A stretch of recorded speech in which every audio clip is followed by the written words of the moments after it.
Hello, future grammar gurus, and welcome to our noun adventure. Today, we're going on an exciting quest to uncover the secrets of nouns.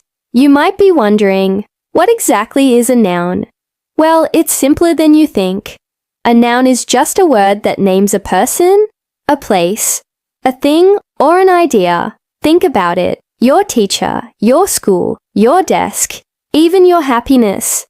Those are all nouns. They're the building blocks of sentences, the stars of the show. So, are you ready to become a noun expert? Let's dive in and start exploring. First up, let's talk about the most common type of noun you'll see everywhere, the common noun. A common noun is a general name for a person, place, thing, or idea. It's not specific. For example, if I say girl, city, or dog, I'm not talking about any particular girl, city, or dog. They're general terms. Think of words like book, car, teacher, or ocean. These are all common nouns. They're like the everyday characters in our language story. You use them all the time without even thinking about it. When you say, I want to read a book, you're not specifying which one. Book is a common noun. Easy, right? Let's keep going. Now let's get specific with proper nouns. While common nouns are general, proper nouns are the VIPs of the noun world. They name a specific person, place, or thing. And here's the golden rule. Proper nouns always start with a capital letter. So, instead of just girl, we might have Sophia. Instead of city, we'd say Paris. And instead of dog, we might have a specific dog named Max. See the difference? Names of people like Michael Jordan, places like the Grand Canyon, brands like Nike, and even days of the week like Monday are all proper nouns. That capital letter is your clue that you're talking about something one of a kind. Next on our adventure, we find collective nouns. These are super cool because they are words for groups of people, animals, or things. Even though the group has many members, we treat the collective noun as a single unit. For example, you have a flock of birds, a herd of elephants, or a swarm of bees. For people, we might have a team of players, a class of students, or a choir of singers. It's like a secret code word for a whole bunch of something. So instead of saying a group of fish, you can sound like a pro and say a school of fish. These words make our language more colorful and efficient. Can you think of any other collective nouns? Let's move on to a fun one. Compound nouns. It's like playing with building blocks. A compound noun is made by joining two or more words together to create a new noun with a new meaning.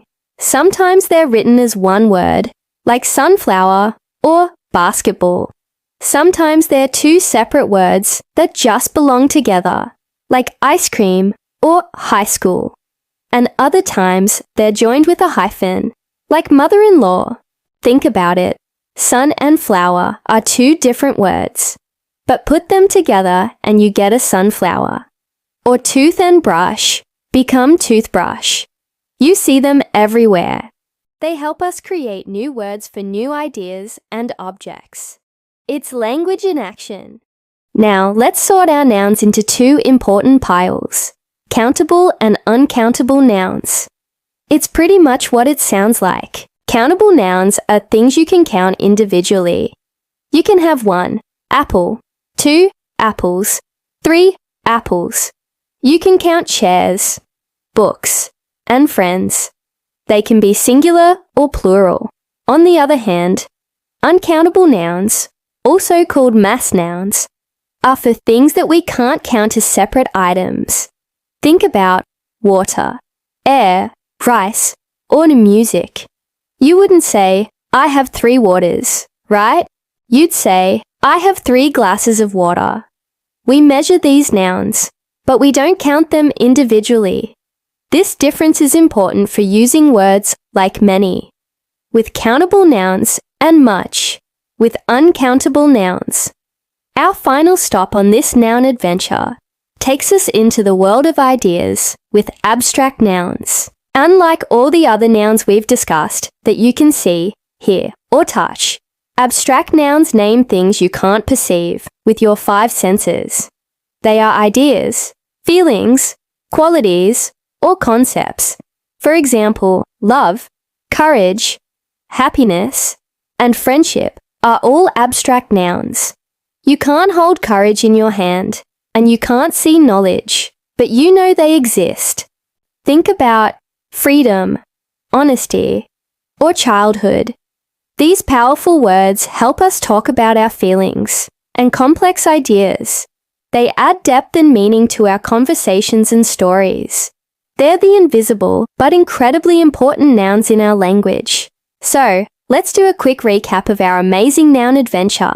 We started with common nouns, the general names for things like boy or park. Then we met their specific cousins, proper nouns, which are always capitalized, like David or Yellowstone National Park. We found collective nouns, the special names for groups, like a family or a team. We built new words with compound nouns, like rainbow and post office. We learned to sort things into countable nouns, like pencils, and uncountable nouns, like information. And finally, we explored the world of feelings and ideas with abstract nouns, like bravery and joy. You now have a complete toolkit for understanding nouns. Wow, you made it! You are officially a noun navigator. From common to abstract, you've explored the entire landscape of these essential words. Remember, grammar isn't about memorizing boring rules. It's about understanding how our language works, so you can express your amazing ideas more clearly. The more you practice spotting these different types of nouns in books, movies, and conversations, the easier it will become. Keep your eyes open for them. You'll start to see that nouns are absolutely everywhere, making our world and our stories much more interesting. Thank you so much for joining me on this noun adventure today. I had so much fun exploring with you. If you enjoyed this journey and want to learn more about the magic of language, don't forget to hit that like button and subscribe to our channel. It really helps us create more content for curious minds like yours. Drop a comment below with your favorite type of noun or an example you thought of. Until next time, keep learning, stay curious, and have a fantastic day. Bye for now.